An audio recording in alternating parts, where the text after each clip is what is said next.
Hey, welcome back. Today we are going to be looking at some of the worst Tinder date stories. And if you hear any purring in the background, this is why.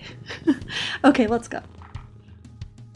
What's the worst Tinder date you've ever been on? Okay, so one time this guy told me to come to Queens at 1 a.m. Ew. I got on the LIRR. I opened the door. His apartment's a disaster. He's ginormous too. He's like 7 feet tall. He takes me to his room. Right away, he's Right ready. away. He gives me a double bottle of red wine, one of the barefoot things. Ew. He then puts on an entire like Ryan Gosling movie. We watched the whole thing. Did anything happen after? No, I fell asleep because I drank half the bottle. I had to Uber home at 6 a.m. He also had 2 giant cats that stunk and lived in his room with the litter boxes as well. What's the worst Tinder date you've ever been on? Okay, so one... Okay, that's pretty bad. It could have been a lot worse for going to a stranger's house in the middle of the night. I mean, I guess it is a Tinder date, but still, like, that's scary. Let's look at the comments. Someone said this is actually so dangerous. Exactly. What are you doing in a stranger's house at 1 a.m.? Yep. And okay, disclaimer, obviously don't do this. Yeah. I mean, it could have been a lot worse. He should have just cleaned his place before she came over and it would have been fine. Like, then the rest of it, just not that bad. Just the fact that it was dirty and smelly, it's like really gross.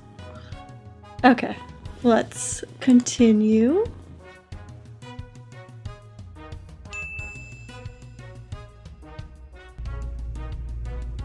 No way. You can't be serious. This has got to be a fake prank, right? Because this is like a dangerous prank.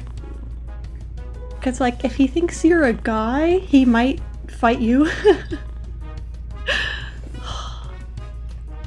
Are you serious? Oh my god, that's so scary. No, that's so scary. Where do you even get this thing? Looks expensive. Oh my god, the lashes coming through the eyes. Wow, it actually looks real on camera. Okay, part 2. Let's get into it. Come on, wake up. Wake up, wake up.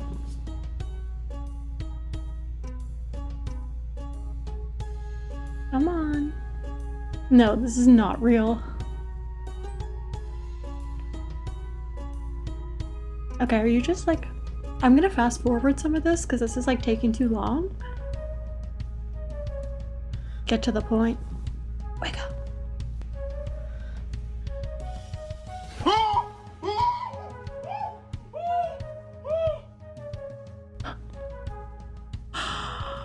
Okay, that reaction seemed kind of real.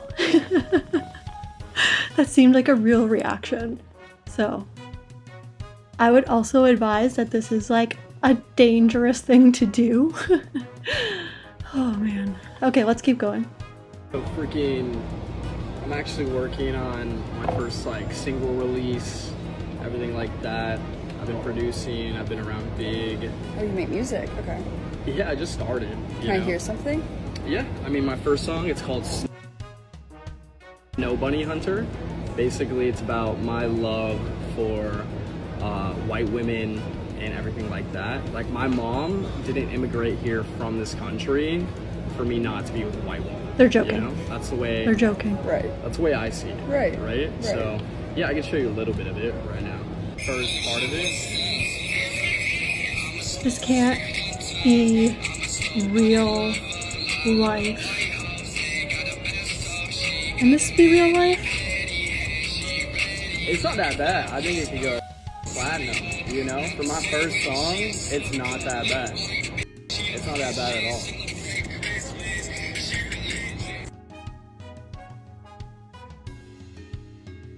Okay, there's no part 2, but there's like a part 3. Well, I like Joe Rogan, Okay. Ben Shapiro, Okay. and Jordan Peterson.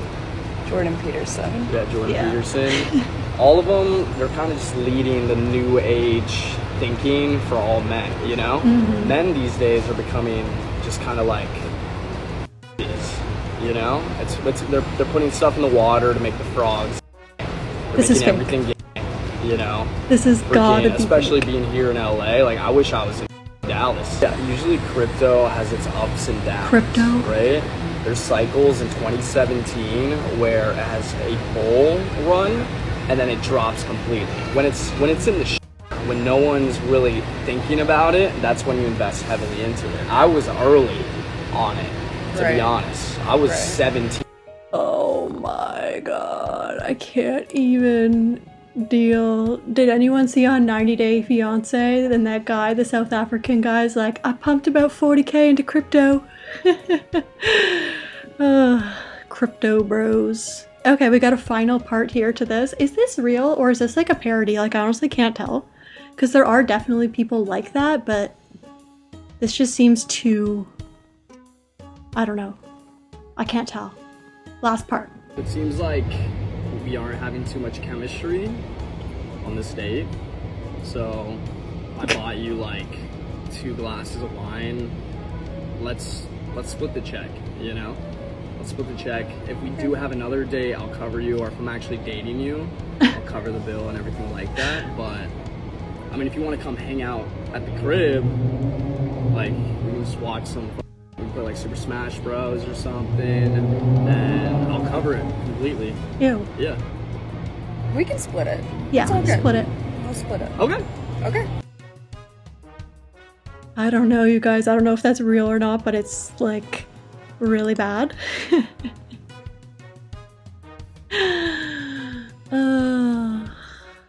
Let's look at the comments here. Someone says, after all that, he still had the audacity to invite you over to his Mojo Dojo Casa house. And she says, he is so Ken.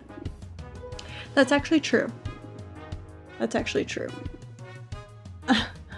Everyone's saying it's the Mojo Dojo Casa house. That's so funny. But like, let me tell you, honestly, I don't hate me, but I really didn't like the Barbie movie.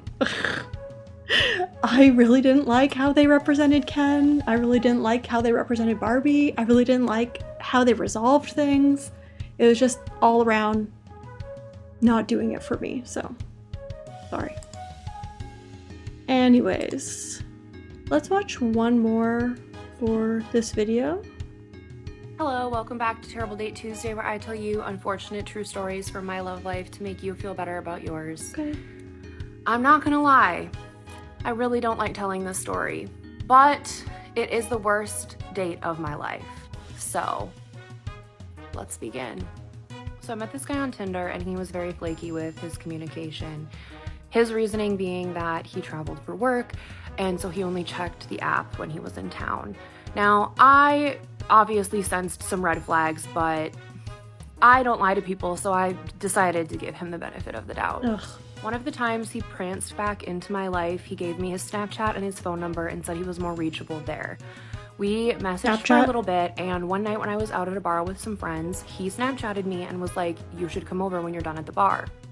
This guy had everything on paper. He was ticking off a lot of boxes for me, and I thought he was really attractive. I told him he could come meet me at the bar, and he said he couldn't because his car was in the shop. Okay. Red flag. Then he said he could come to the bar, but only if I picked him up. Red flag. Then he said, I would really like to have you over here. We could just watch a movie and cuddle. I pretended I did not see the red flags. Oh. So I dropped my friends off after the bar, and then I texted him and said I could head over and he needed to send me his address. He texts me his address, says he can't wait to see me, and I said, great, I'm like 15 minutes out. Sends me a Snapchat of him like putting laundry away in his bedroom. So I drive to the location that he texted me, and as I'm pulling into this apartment building complex, I unlock my phone to let him know that I'm close. The apartment buildings were split up by letter, and so he had told me, I think it was like the letter B or something. And so I opened my phone to let him know that I was almost there. And Snapchat was the last app that I had open, and I just so happened to realize that he had deleted me on You're Snapchat. joking. So I'm sitting in my car at a stop sign, and I decide to send him a text because my red flags are flying, the alarm bells are going off in my head. Text doesn't deliver. What? He blocked me. Just to make absolutely certain, I called him and it immediately went to voicemail. Oh. So I didn't even bother pulling up to the apartment building. Obviously. I actually ended up pulling behind a parking garage and I just sat there and reclined my seat and cried. I felt so stupid and hurt that this was all just a game the whole time, and it was a humiliating feeling. I ended up telling a few friends about it after, and all of them were expressing how grateful they were that I never got out of my car, because that could have been a really dangerous situation. Because I found out that he had lied to me about everything. He did live in that apartment community, but not in the building that he gave me. If you want to know about all the lies I uncovered, let me know. That is so mean. I can't believe someone would do that. Just, like, for their own entertainment? Watching you show up and be disappointed? Like, really? Is that really worth it? Is that entertaining that it's worth hurting someone's feelings that bad over? Like, what is wrong with people? It literally makes no sense. I feel so bad for her.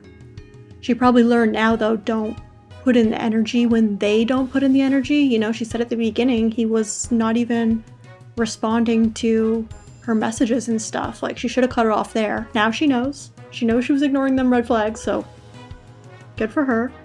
And her friends are right. Like, thank God she didn't go see him. Thank God. That's awful.